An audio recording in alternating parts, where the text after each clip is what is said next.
Welcome to our channel Sudiksha Academy. Sudiksha একাডেমির YouTube পেজে তোমাদের সকলকে স্বাগত।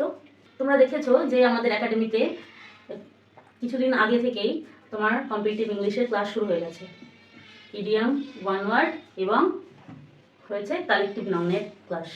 আজকে আমরা ইডিওমেটিক ফ্রেজেরই আরও একটি গুরুত্বপূর্ণ ক্লাস পেতে চলেছি। চলো দেখে নেওয়া যাক আজকে তোমাদের জন্য কী কী আছে।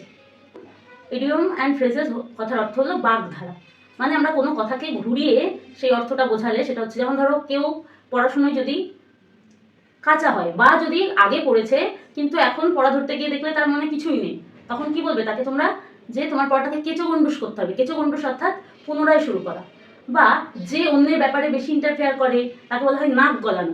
এই যে এই কথাগুলো, এটাকে বলা হচ্ছে তোমার ইডিয়মস অ্যান্ড ফ্রেজেস। এক নম্বর হচ্ছে a slap on the wrist.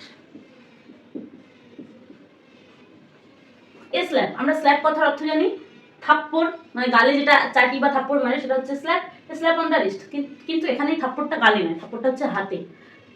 A slap on the wrist এর অর্থ হচ্ছে এ ভেরি মাইল্ড পানিশমেন্ট।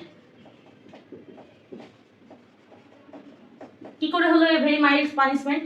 দেখো, ধরো আমরা টিচারের সামনে বসে ম্যাথ প্র্যাকটিস করছি, শিক্ষক আমাদের বা টিচার আমার ফলো করছেন আমাদের, তখন দেখলে হঠাৎ করে তুমি একটা খুব ছোট্ট একটা ভুল করলে, একটা গুণে বা যোগে বা ভাগে বিয়োগে কোথাও একটা ভুল করলে, খুব ছোট্ট ভুল, তখন টিচার কি করেন, হাতের উপর একটা এরকমভাবে চাপড় মারেন, যাতে করে তুমি তোমার ভুলটা খুব সহজেই বুঝতে পেরে যাও। তাহলে এ ভেরি মাইল্ড পানিশমেন্ট মানে তোমাকে শাস্তি দিল, কিন্তু শাস্তিটা খুবই মৃদু, খুবই হালকা।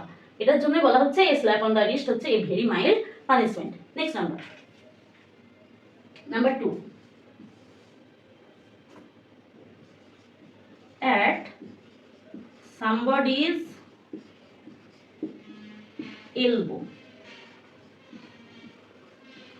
At somebody's elbow, to be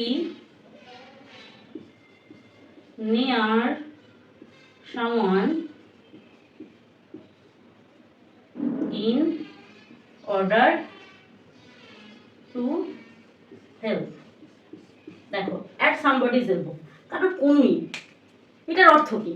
দেখো, পাশাপাশি দাঁড়িয়ে আছো 4-5 জন, তোমাকে কেউ একটা কোয়েশ্চেন করেছে, ঠিক আছে, বা জিকে খেলা হচ্ছে বা রোড কুইজ হচ্ছে, ধরে নাও তোমার পাশে তোমার বন্ধুরা সকলে দাঁড়িয়ে আছে, তখন তুমি একটা কোয়েশ্চেন তোমাকে ধরা হয়েছে বা পাশের জনকে ধরেছে কাউকে, যেটা তোমার কাছে আসতে পারে, ঘুরে তোমার কাছে তোমার পাল্লা আসতে পারে সেই কোয়েশ্চেনটা বলার জন্য। তখন তুমি হয়তো জানো না, কিন্তু মনে হচ্ছে তোমার বন্ধু জানতে পারে, তখন তুমি কি করছো, কনিয়ে গুঁতো দিয়ে তাকে একটু অ্যালার্ট করছো বা তার কাছে জানতে চাইছো যে এই কোয়েশ্চেন অ্যান্সারটা কি হবে। এই যে কনিয়ে গুঁতো দেওয়ার জন্য একটু কাছে এগিয়ে আসা, এটাই হচ্ছে at someone's elbow। তার মানে হচ্ছে to be near someone in order to help, সাহায্যের জন্য কারোর কাছে একটু হলে এগিয়ে আসা। Number 3, fair weather friend. Fair weather friend,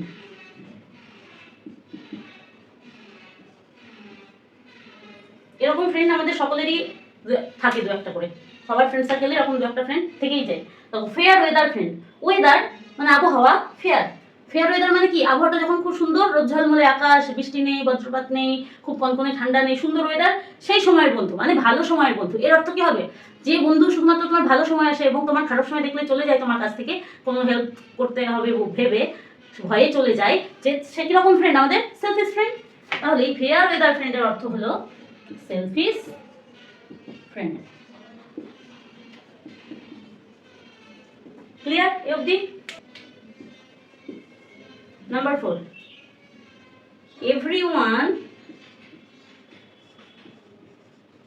and his brother.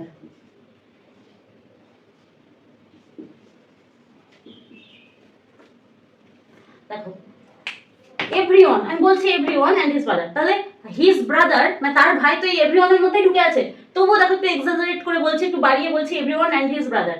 তার মানে কি বোঝাচ্ছে, যেখানে প্রচুর লোকের সমাগম, প্রচুর পরিমাণে লোক, তাহলে এর মানেটা কি হবে, এ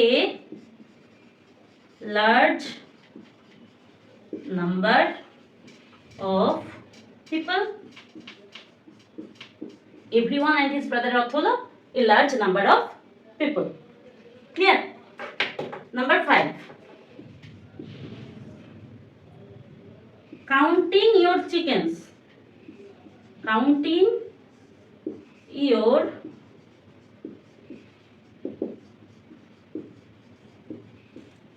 দেখো কাউন্টিং ইয়োর চিকেন্স, আমরা যে জিনিসটার কাছ থেকে আমরা উপকার পাই সেগুলোর মাথা আমরা বারবার গুনে রাখি। দেখবে পরিবারে যে সন্তানটা চাকরি করে তার প্রতি একটু গুরুত্ব একটু হলেও বেশি থাকে বেকার সন্তানের থেকে।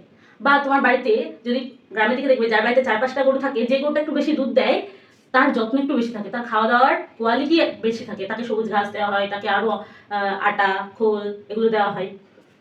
তেমনি যে মুরগিটা ডেইলি ডিম দেয় তারও খাওয়া দাওয়া কিন্তু আলাদা হয়, তার যত্ন আত্মীয় আলাদা হয়, এবং তার মাথা সবসময় গুনে রাখে তাকে যাতে শিয়ালে বা কুকুরে খেয়ে না ফেলে। এই যে কাউন্টিং ইয়োর চিকেন্স এই কথাটার অর্থ হলো confidence to B success, sorry confidence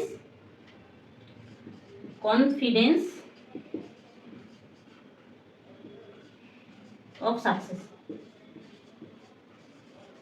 কারণ জানে যে মুরগিটা পরদিন হলে আবার ডিম দেবে, তাই এই যে সফলতার প্রতি যে কনফিডেন্স আত্মবিশ্বাস এটাই হচ্ছে counting your chickens.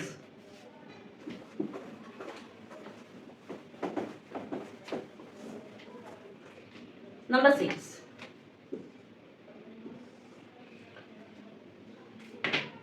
Under the weather.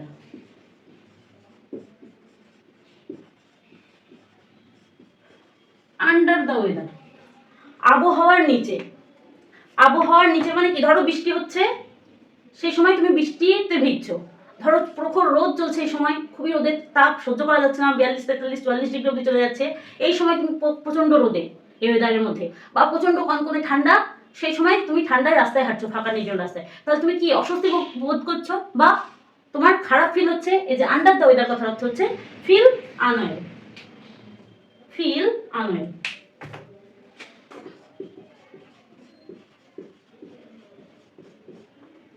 আচ্ছা number 7, hit the nail on the head. এটা খুবই সহজ, এর মানেটা তোমরা অর্থ দেখে এই অপশন দেখলেই বুঝতে পারবে। Hit the nail on the head এর মানে কি, to do right thing on right time. দেখো দেখবে আমরা ধরো একটা প্রশ্নের উত্তর লিখছি, লিখতে লিখতে মুখস্থ করেছিলাম কিন্তু একটা লাইন ভুলে গেছি, কিছুতেই মনে আসছে, তখন আমরা কি করি, এরকম করে মাথা চুলকাই, মাথায় নোকে ঠোকা দিই, বা কোনো একটা প্রশ্ন কোনো একটা আইডিয়া তোমার মাথায় এসেছিল কোনো এক সময়ে, কিন্তু যখন তুমি সেই আইডিয়াটাকে তুমি বাস্তবে রূপ দিতে যাচ্ছ সেটা তোমার মাথায় আসছে, তখন তুমি কি যেন মনে পড়েছিল, কি যেন ভেবেছিলাম, এই যে করছো মনে করার জন্য, সঠিক সময় সঠিক জিনিসটাকে মনে করার জন্য এটাই হচ্ছে hit the nail on the head, মানে to do right thing on the right time. Number 8, wear and tear. দেখো এই ওয়্যার শব্দের অর্থ কি, ওয়্যার শব্দের অর্থ পরা, ওয়্যারিং জামা কাপড় পরা পরিধান করা, ওয়্যার, অ্যান্ড টিয়ার, টিয়ার শব্দের অর্থ ছিঁড়ে ফেলা। তার মানে কি, পরা এবং ছিঁড়ে ফেলা মানে কি, অতিরিক্ত ব্যবহারের ফলে কোনো জিনিস নষ্ট হয়ে যাওয়া, এটাই হচ্ছে এর অর্থ।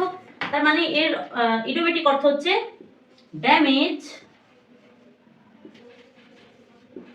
caused by use, damage caused by use। বোঝা গেছে এই অবধি ক্লিয়ার সবার? নাম্বার 9, নাম্বার 9 হচ্ছে তোমাদের টার্ন এ ডেফ ইয়ার। দেখো ডেফ মানে আমরা কি জানি, কালা, তাই তো, ডেফ অ্যান্ড ডাম আমরা বলি বোবা কালাদের যে স্কুল, তাহলে টার্ন এ ডেফ ইয়ার, একজন কালা মানুষের কানকে টানা। এর মানে কি, তোমার কোনো লাভ হবে যে কানে শুনতে পায় না, সে যদি তোমার দিকে তাকায় তোমার কথা শোনার চেষ্টা করে, তোমার কোনো লাভ হবে? তুমি কি বলছো? কিছুই বোঝা যাবে না।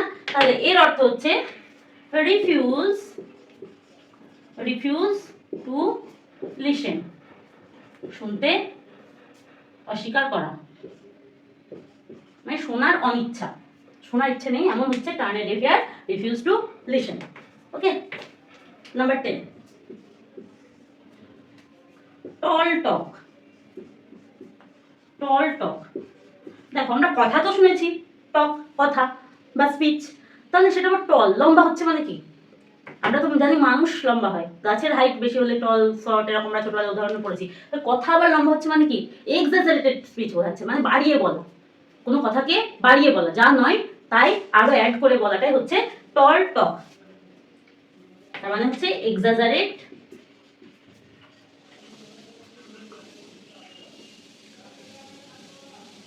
The matter.